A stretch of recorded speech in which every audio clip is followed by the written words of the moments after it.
Afternoon TikTok. Just wanted to do a quick discussion about etiquette. Now, that's a bit of a posh word to use for it. It's more like observations I've made of like rules and actually laws.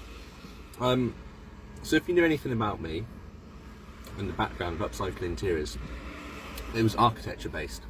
So ever since school and college, I've done office based, admin based, paperwork based roles, construction, more of the construction management side of things, BTEC in construction, so the project management, that sort of thing, civil engineering, the calculations, the structural side of things, programming, quantity surveying, all that sort of stuff. So I worked as architectural assistants and designers for years. So it's a professional academic background that I've got, degrees and all that sort of stuff. And then I moved to be more hands-on on tools and obviously set up my own business. That's years ago now. So I've sort of seen both sides of the table, the contractor side, the subcontractor side, the architecture side, technologist side, and then the trades side as well. So I like to think that my experience for the last 20, if I go back to college age, so 22, 25 years, I can't remember, more than 20 years, is quite well rounded. And it's just an observation that I've sort of realised recently, that different people play by different rules. Now I don't mean that like they break rules, I just mean what's acceptable is different depending on kind of the industry you're in. So like, as one example, like if you're in property development and investment, you're playing, the way I see it is that you've chosen that game, and life is a game. You've chosen that, game of Monopoly to play, and that's a fun game. I like it. I really like it. When I play with other people that also really like it and take it seriously and want to make money, then I think it's great. You can take it really seriously. You play it all day, and yeah, it's Monopoly at the end of the day. There's one winner and everyone else is fucked. So like, if you choose to play Monopoly, you're choosing to play a capitalist system of trying to monopolise the board and put everyone else out of business, pretty much, but not quite so far out of business that they can't pay the rent. And that's kind of the reality of life that we're in now.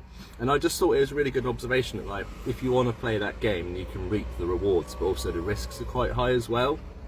And like, if you play the tradesman game, then like the way that you would deal with people, or the rules, or the way what's acceptable and not acceptable is quite different than what might be acceptable in a property development and an investor sort of game.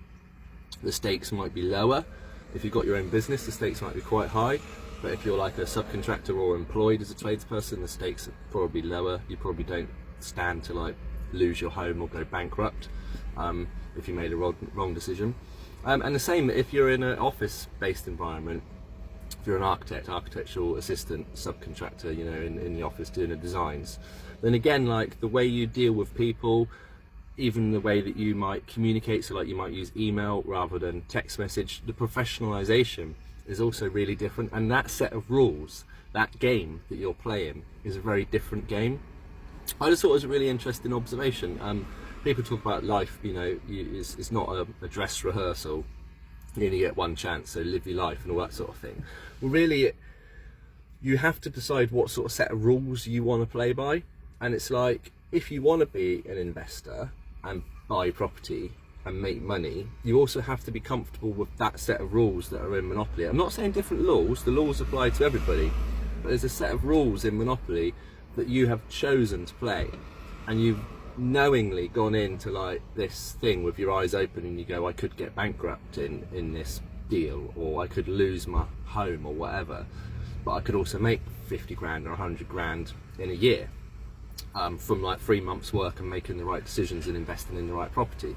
So it's a gamble, you know.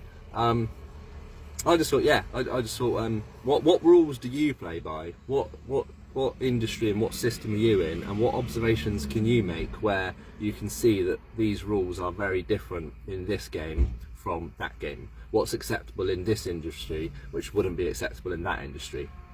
Let's have a discussion. It's interesting. It's Friday, take it easy.